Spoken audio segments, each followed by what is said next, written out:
Hi everyone, welcome back to the channel. Today we're looking at a milestone that's stirring quite a bit of conversation in the tech world. For the first time ever, China has rolled out a domestically produced GPU built on a 6 nanometer process. It's called the Lisuan G100, and while it may sound like a big leap, the reality is more complicated. On paper, this is a breakthrough. For years, China has been racing toward technological self-sufficiency in the face of tightening U.S. export controls. GPUs essential for gaming, AI, and scientific computing have remained one of the most sensitive and tightly controlled sectors.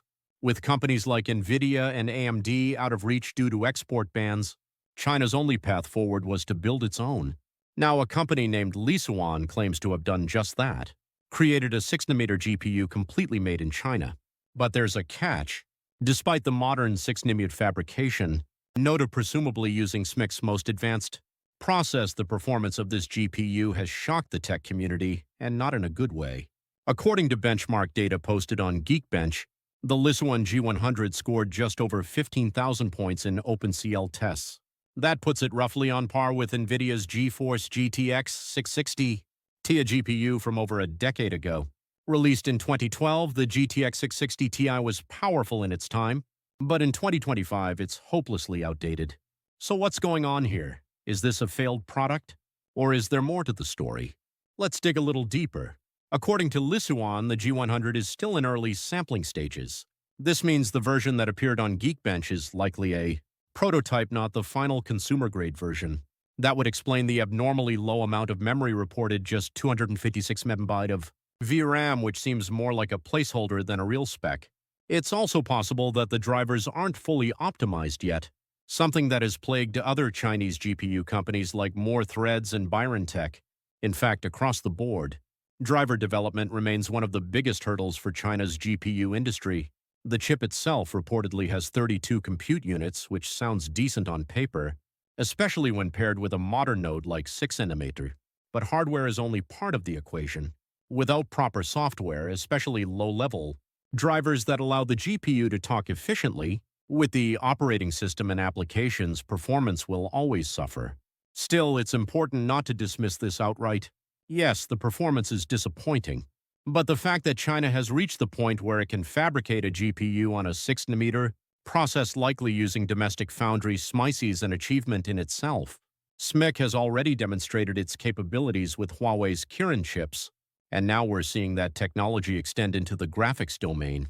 That matters, especially when access to global supply chains is shrinking fast. Lisuan had previously claimed that its upcoming GPU could compete with NVIDIA's RTX 4060. That now seems overly optimistic. But every journey has to start somewhere.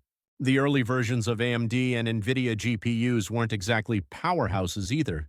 What matters is iteration, failing, learning, and improving. If Lisuan can improve its drivers and maximize the architecture of the G100, future versions might be far more competitive. Let's also not forget that for many domestic applications, government projects, defense, or even limited AI inference workloads, extremely high performance isn't always necessary.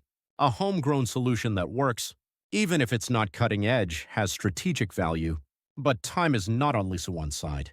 While Chinese companies inch forward, NVIDIA and AMD continue to push boundaries. The RTX 5000 series is on the horizon, and AI workloads are becoming more complex by the day. The longer Chinese companies take to catch up, the wider the gap becomes. And as long as export controls remain in place, they'll have to do it all on their own without access to advanced EUV machines from ASML or bleeding-edge IP from ARM or Imagination. At the moment, Lisuan's G100 is not a threat to NVIDIA or AMD. It's not even close.